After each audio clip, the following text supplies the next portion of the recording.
Hi guys, welcome back to my channel. If you're new around here, my name is Taylor Ray. Today is July 10, which marks 5 years now of living in Los Angeles. So I want to give everyone a brief history of the last 5 years since I've never really talked about it on my channel before. My introduction to LA was very non-conventional. I moved here in 2015 with a friend that had been living here for about 2 years already. We moved in with each other and just shared her bedroom, which is so crazy now. As an adult, I don't know if I would do that anymore. So yeah, moved into her bedroom, shared a bed with her for about 6 months. We lived on the west side, and from there decided we like living with each other. It's kind of funny to look back on that time because I felt like LA was just gonna be a pit stop. I was very interested in moving to Las Vegas. I'm glad it didn't work out that way because I got a job in marketing. I was also having a lot of fun. I think that the most fun I had here was between 2015 when I moved to around this time 2017. So there was a solid 2 years of like, I love LA. But yeah, that's kind of like a brief on how I started my LA journey.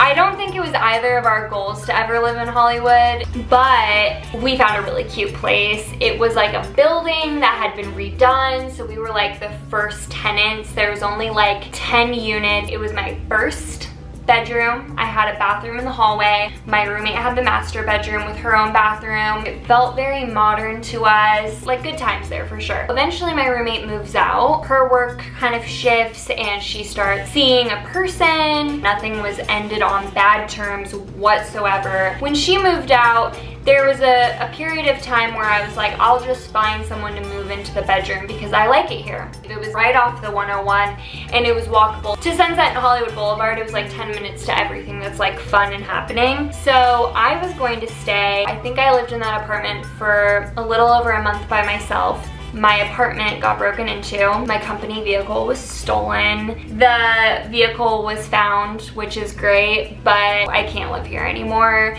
So I got out of there. Luckily, it was a month to month. We never re-signed anything. Like, once you passed your year-long lease, you could go month to month. They didn't charge you extra, which is kind of like a perk to the smaller buildings, whereas like bigger luxury buildings will definitely charge you a percentage more if you do want to go month to month. I lived in one building where it was like over $1,000 extra per month just to go month to month with them. So perks to smaller buildings for sure. So I had a friend living in the Angeline, which is in West Hollywood. It is such a beautiful building. If you are thinking about moving here and you have a healthy budget, I would definitely check out the Angeline. And she was really there for me. She was like, you need to live in a luxury building because a lot of these buildings have key fobs and doormen and courtesy patrol. So that's what I did. She helped me look at all of these apartments. The one place my last roommate would never move to was downtown. And buildings down there, at least when I was looking, very reasonably priced because downtown is still up and coming. So I looked at buildings like almost every night after work, and I found one that caught my eye, and they called me back the very next morning, and I just went in and I saw it and I was like, this feels like home. So that kind of takes us to my next little chapter, which was moving to downtown. Downtown LA was amazing. I lived right across the street from the convention center. This neighborhood is called South Park. It is cleaner than other downtown neighborhoods. It's such a happy memory. It was kind of the last time I truly felt happy in LA, other than like currently. So that's all situational, of course. Like, I moved to downtown LA. I got a 1-bedroom all by myself. I was a marketing manager and I had a boyfriend. Whenever I'm in the South Park neighborhood, I am extremely nostalgic because I think back to that really happy time in my life. Well, things did change. My boyfriend and I eventually break up. I quit my management job because I'm so unhappy. Those decisions and those things that happened led me out of the city and into the arts district of North Hollywood.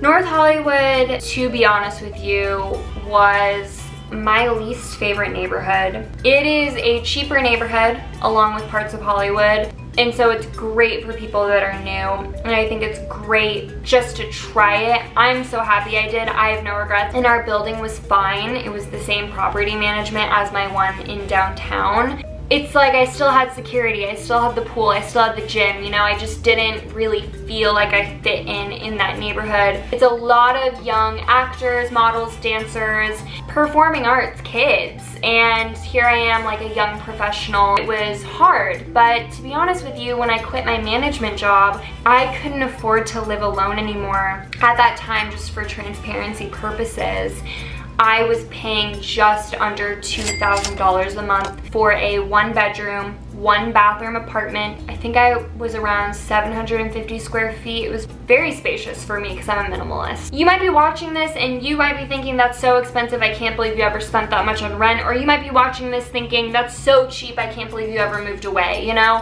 Whatever. It's just to give you guys a reference and be honest about the LA market. But again, this was a few years ago. However, I have looked at apartments in that neighborhood and pricing is still pretty similar. I think it's a lot easier to get a studio for just under $2,000 than it is to get a 1-bedroom, but there's a lot of wiggle room when you are looking at newer buildings, and my building at the time was literally only 2 years old. So it just depends on time of year and the capacity that they're at. So yeah.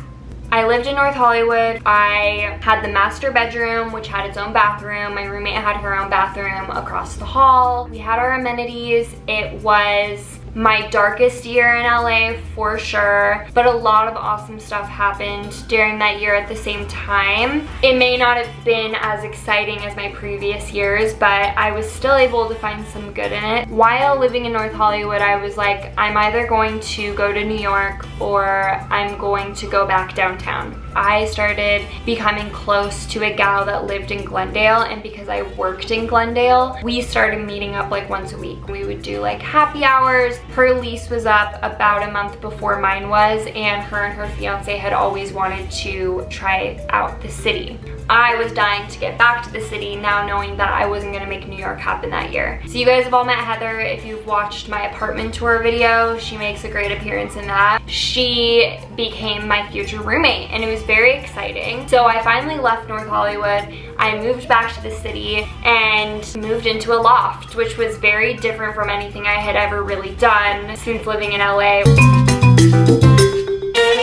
Moving back to the city was so awesome. I was just so happy to be back there, honestly. And even though living in a loft was really hard at times in terms of like privacy and sound, a lot of great things came from it, and overall I just felt happier because I was in the city. If you want to learn more about my loft experience, you should check out the loft tour that I posted, because I do talk about how much that apartment was, how big it was, like what's included, the neighborhood, etc. Again, just for reference, if you are looking at LA or downtown LA, it might be helpful to you. But that's when I started really plotting New York and thinking that New York was definitely going to be the move next. So that kind of takes us to where I currently am.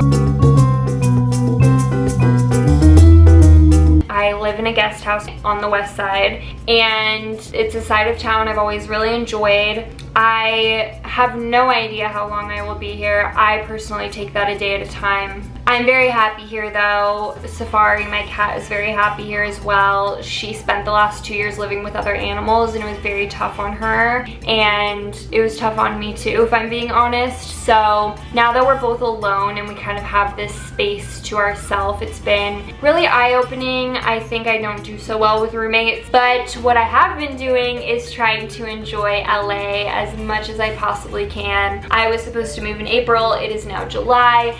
And to be honest with you guys, this is probably the most fun I've had since 2017. And good friends make that possible.